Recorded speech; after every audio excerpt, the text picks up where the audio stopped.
Hey YouTubers, it's Toya. I know it's been a long time since I made a video, but I figured it was time for me to update and let you guys know what's going on and what's been going on and what's new, what's not new. So, in the words of the famous Wendy Williams, how you doing?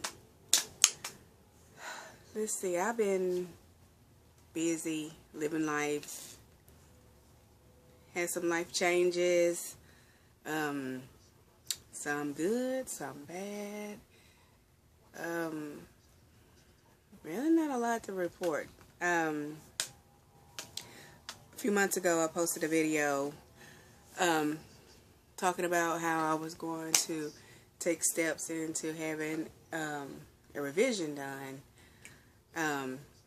But in the process, some of you know, some of you don't know, because it was a very, very, very quick post that I had put up a while back.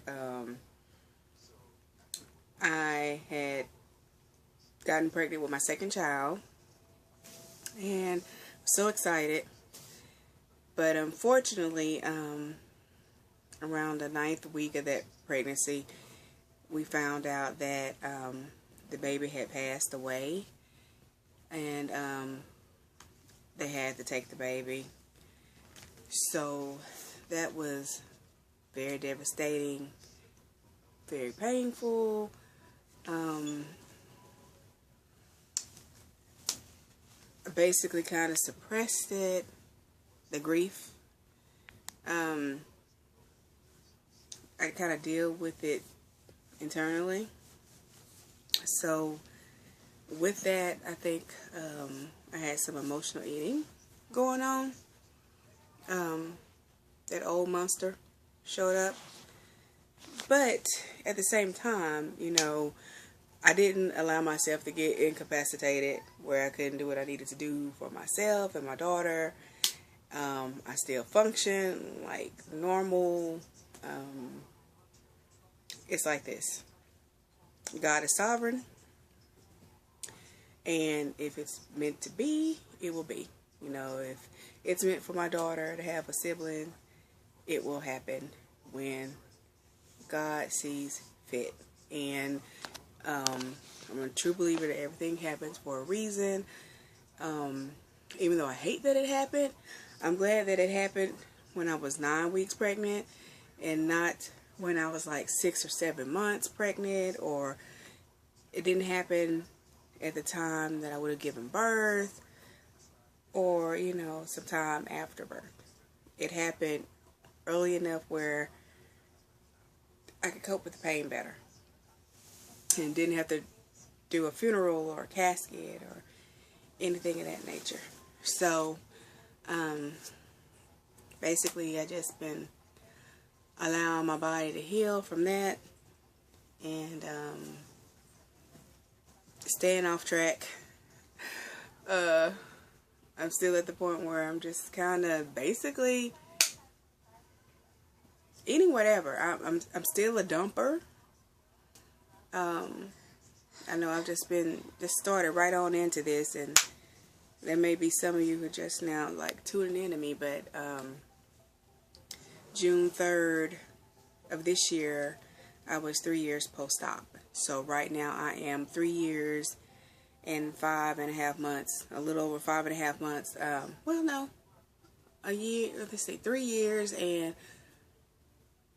5 months and a few days. Post-op Rowan my highest weight was 432 pounds, and I lost some of my own. I think I got down to 390 something, and then I had to lose some weight for the surgery, and at some point I got to 347, 345, and after I had my surgery June 3rd, I am 4 years and some months out, guys. I had my surgery June 3rd, 2013. Dang, where has the time gone? Wow. Wow. Man. Can't believe it. God, y'all, I know I look a hot mess. I'm actually in bed. I'm actually in my bed clothes and stuff like that, and trying to get this little lady to go to sleep because she wanted to stay in my room tonight, but she just don't know when she goes to sleep she's getting in her bed. So anyway, yeah, I'm 4 years and 5 months and some days post-op. My lowest weight, I think I got to 246. It was a size 14, 16 in clothing. The largest size clothing that I wore was size 36 in pants, and I was in 4X's and sometimes 5X's. So I got down to a size large in shirts, and like I said, 14, 16s in bottoms. Hush! Sorry guys, she's playing. She's not. She wants mommy's attention. But anyway, then I was in a bad marriage, who initially he didn't want me to have the surgery, and when I had the surgery, unfortunately I became one of the statistics that divorce is the side effect of surgery. Instead of him admitting his faults, it was that I lost all this weight and changed who I was and all this stuff, which is absolutely untrue. But anyway, we eventually became somewhat friends. You know, got past that. Life moves on. After I ended that marriage, I got my miracle daughter. Never thought I would have kids. I was never told that I couldn't, but it didn't happen until I was 39 years old, and I didn't deliver her until I was 40 years old. So she's my miracle baby, and she will be 2 in January. She's 2 going on 35. She's a diva. Knows she's the queen. She runs things. She knows this all too well. So like I said, I was kind of excited about this second child because those of you who've been with me, you all know that I have a lot of cousins and things of that nature, but my immediate family are all deceased, and I lost my closest family member who raised me in December 2014. So basically my daughter is like my everything. So for me to have an addition, which I thought she was going to get a sibling, I'm an only child. So, and I say I have a sister, but she's my god sister. But biologically I'm an only child, and I didn't want my daughter to be an only child because I'm all she has basically on this side. So I was kind of excited for her to have a sibling. Since then, and this child that I lost is by my guy I've been with for about a good little while. Someone I've been knowing my entire life. Great guy. It's just, God has been so good. I tell you, when you go through the fire and you go through a bunch of mess in life, and you just hold steady and keep the faith, and God will deliver. And yes, you know, we lost our child, but we still have each other, and the relationship is harmonious. It's not chaotic and just a bunch of turmoil like I went through before. This has just been a true blessing, and you know, loves my daughter like she's his, and it's just been a wonderful ordeal. So, but anyway, where I am now as far as my weight loss journey. Like so many of us out here who are veterans, some maintain well, you know, some continue to be where they're supposed to be. But real life, a lot of us regain and we go back into old habits. For a lot of us, life has happened, you know. not even just myself, you know. Life has happened to a lot of us out here in the weight loss community. Sorry guys, I'm trying. My daughter has my cell phone. I'm trying to keep her off of it. But anyway, shh, don't you tell me to stop. Anyway, guys, sorry. Like I said, I had some things happen, and I slacked off with the working out,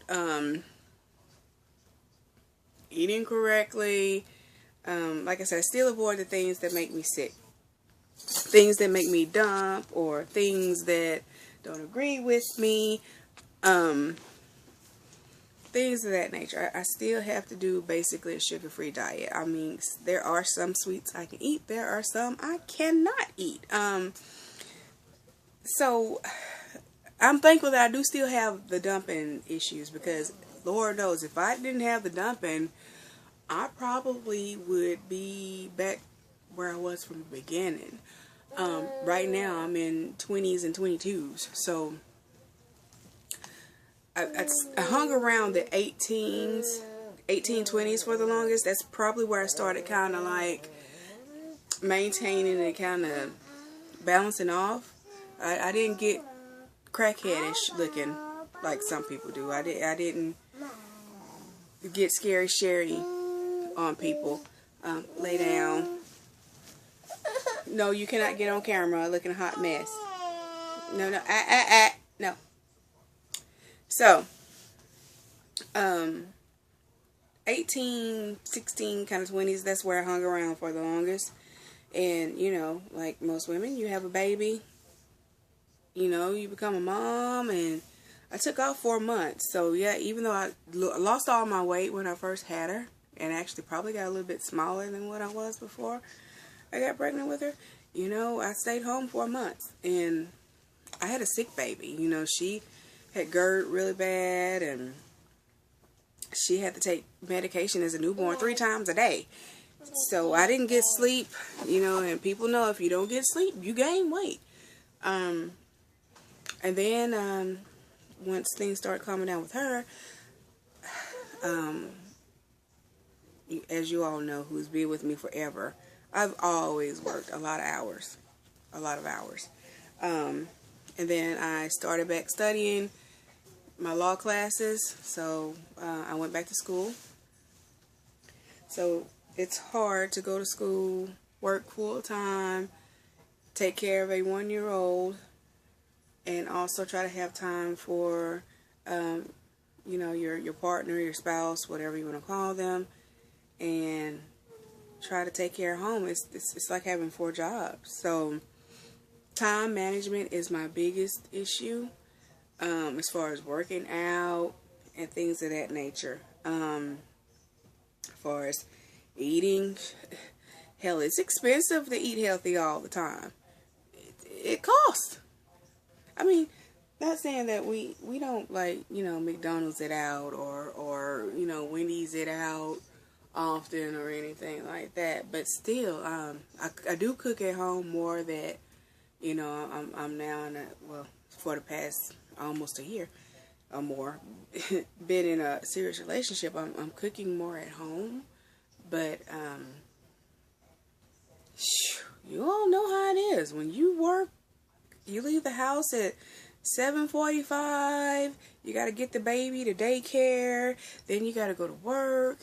Then you leave work, rushing to daycare to get them before they start charging you $1 a minute over for being late picking them up. Then it's like 6:30 before you know it.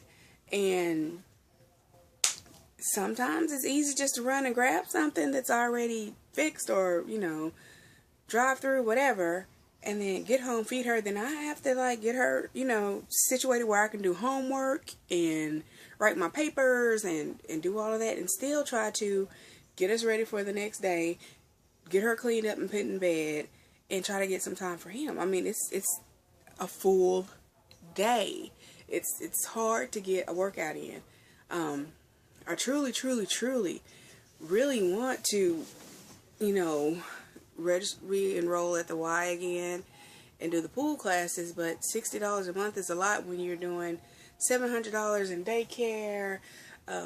You got to supply pull-ups and wipes and, you know, extra clothes for home and daycare. And you got bills. You got car payment. You know, my Benz is not cheap. And you got insurance. You got all these things. And, you know, the government don't want to help those of us who do work. They keep screaming about helping the middle incomers. Well, they don't help us. They think we make too much money. So, I feel like, you know what? You look at what all I have to pay. Utilities, car payments, car insurance, homeowners insurance, electric, water, food.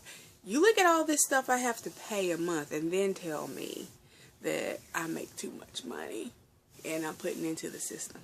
Putting into the welfare system, putting into Social Security, putting in, you know, doing my taxes like I'm supposed to. I go to work every day, and I'm trying to get an education that I'm paying for. I mean, some is student loans, some I have to pay up front. So, you know, I'm not government dependent. But you still can't get any assistance out here. But, you know, you let these girls who having litters of children, or men too, I know some men who get assistance. They got litters of kids running around and they're not trying to work, they're not trying to do anything.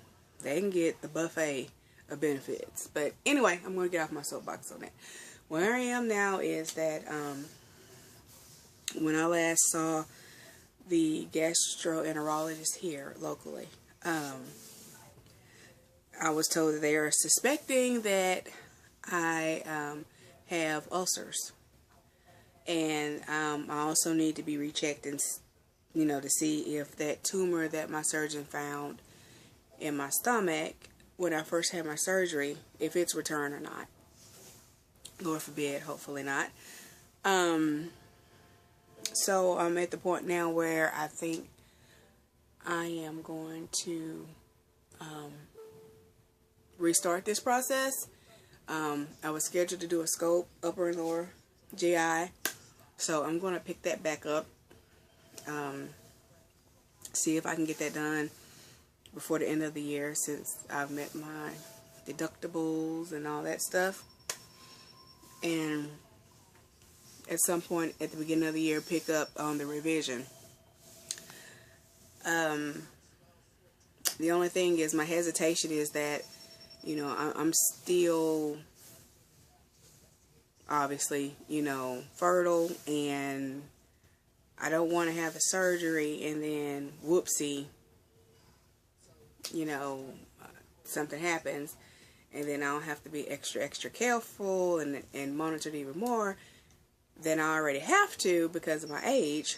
So, but this, you know, I feel like, you know, that's just a risk I have to take. I just got to get this situation figured out with this gastric stuff, because I never suffered from heartburn, but Lord, I am having so much heartburn, it's ridiculous. At first I thought it was just a pregnancy, but shit, I'm not pregnant anymore, so I'm still having a lot of indigestion, and it's to the point where I'm about to exceed the amount of antacid tablets or chews I can take in a day. I do have some things that the gastro doctor gave me, but I can't remember how many to take a day or whatever, so I'm going to have to call and get this information again. And I guess I'll find that out when I call to reschedule my testing. So that's where I am now. Like I said, I haven't weighed in a while. The last time I weighed, I was like, when I had my daughter, I was 311. And I never did go below 289, 288. So, I went back up, and the last time I weighed, I was like 309. But, like I said, still in 22s. I'm going to do some 20s. So, really, I'm only like, 3 sizes from where I used to maintain, 18, 16, 22, 20, but 22, 20, 18s. I mean, that's doable, actually, without even revision. But the reason why I want the revision is that I didn't even get to goal beforehand, and I want to get to a point where I can completely get off of everything again. I was at that point when I was like 16, 18, 14 range. It's completely off everything. I mean, true enough, all I'm taking is blood pressure medicine, a diuretic, and I have to take thyroid because thyroid is lifelong. So I have to take those, and vitamin D and all that. But I want to eventually get off the blood pressure medication, which is not a high dose. Honestly, it's really not a high dose of medication. So, and I definitely don't want to become a diabetic again, because I had a history of that before the surgery, and I definitely don't want to go back there. So it's important that I get back on track and get myself together. But other than that, I'm okay, and I'm still watching videos, guys. I know I haven't commented much and been kind of silent out here. It's mostly because I've been looking more at political news and other things. That's the main thing. I'm usually watching law-related things and political news and working, and you know, I have a life. I got I got love. I got my daughter. I got my boo. I got life. So I want you guys, if you would, pray with me for my cousin. She's about to start her journey on the 27th, and I've been trying to, you know, pass her some knowledge along, because I mean, it's not just me. It's a lot of us who, after so many years, have regained. We may not have gone back to where we were, but we have regained, and that's a reality. That's something that can happen. I don't care if you've been post-op 10 years and you're still a size 6. Boo, it could happen. It can happen. It can happen to anybody. You know, we're human, and life happens. We all know that this is a tool. It's not a miracle drug. It's not a miracle. It's not magic. For me, I'm thankful I got my daughter. Don't regret it. Wouldn't change a thing. Only thing that I would change is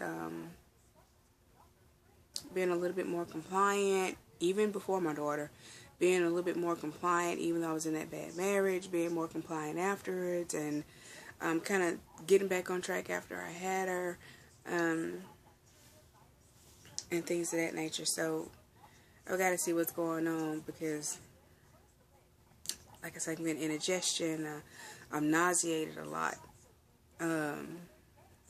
Sometimes I get pain around the colon area, so just kind of need to see what's going on in there, and get some things looked at, because honestly, my pouch hasn't been looked at since surgery. So and my surgeon, he retired. You know, if you guys recall, who've been with me for a long time, my surgeon got very, very sick. He got gravely sick.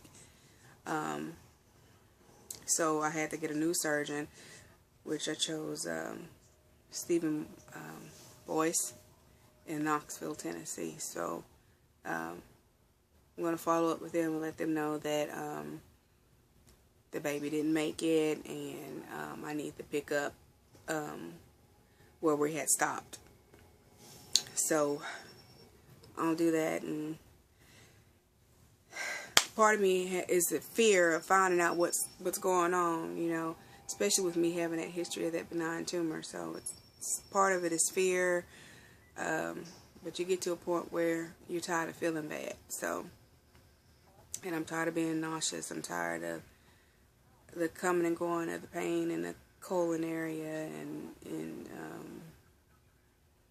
the gastric discomfort with the heartburn, and things like that. But they say developing ulcers is pretty common. So we're going to pray that that's all it is, and that they have a solution for me as far as the revision. I know this is a long video, guys. I'm going to stop soon, and I'll do another video on something that I'm going to try to tackle in the future regarding skin surgery removal. I just kind of feel like you know, if insurance can cover transgender surgery because they feel like it causes mental anguish on these patients and identity crises and things like that, what do y'all think this stuff does to us? Do you all not think this causes mental anguish? I mean, you can see where my arm would be, me holding my arms up, if I didn't have this on me. In all honesty, if I could get the skin on my thighs cut and my back fat, the skin there, I could possibly already be in an 18 or a 16. I have to get my clothes bigger because my thigh skin is so much, and I have to do shirts bigger because of this stuff. I could be in smaller clothing, but they don't want to cover it because it says cosmetic. It's not cosmetic when you have to buy your clothes bigger because of this stuff. I mean, what are we going to do? Duct tape it up or what? I don't know. I just feel like the skin is just as equally as traumatic as them thinking they're born in the wrong body. And I don't have anything against them at all. I'm just saying it's not that much different. We don't like walking around with all this stuff on us and all of that. And, you know, at one point I was a workout Nazi, so I still have all that skin on me from where I was 432 pounds. That's a lot. So, you know, people have to worry about infections and, you know, rashes and sores and colored, you know, skin discoloration. Some people got the funky smells in their crevices. I mean, it's a lot to deal with. So, yeah, it's just as traumatic for us as those who want to be in a different body, who wants a penis or who wants a vagina. Yeah, we want this skin off of us. But anyway, that's, like I said, that's a different video. I'm not going to go there right now. And also, guys, I want to encourage you guys to keep your head up. There are some trolls out here who are trying to discourage the weight loss community. They may try to attack your personality. They'll try to attack your weight gain. I've had one troll, and I think it's the same hoo-ha bitch. I don't know who it is, but it doesn't even matter because I don't go there. I'm not going to go there with this person. All I do is flag them and report them as harassers. Who even came after me about my daughter. You guys don't know me like that. So don't come at me about my child or who her father is or what situation I'm in. I'm not on any kind of government assistance. I take care of my child. Darn well, she's in a private school and she's only in daycare. And she's smart and she's loved and she's healthy and she's happy. Don't worry about my child or her father. She has a father. She has two. My child is blessed enough to have two fathers. So, T-Pissy, whoever that was that wrote me, grow up. And like I said, weight loss community, keep your head up. Ignore these trolls. Ignore these naysayers. Ignore these people who come at you and attack you. You're not, those of you like myself, we are not failures. We can get back on track. We done it before. We can do it again. Those of you who are about to start your journey, listen to us, follow instructions, go back all the way to where we began our journeys, because you can regain. You can regain. You can get off track. This is serious. You have to be ready here. Don't let your desire of seeing that skinny person let you forget that you got to be ready here. Because if you're not ready here, it's not going to fix this. So, that's all I'm going to say. It's 30 minutes long. And like I said, stay tuned and I'll discuss what I plan to do about my argument with this skin removal surgery coverage. So, everybody have a good day, good night, and I will see you soon.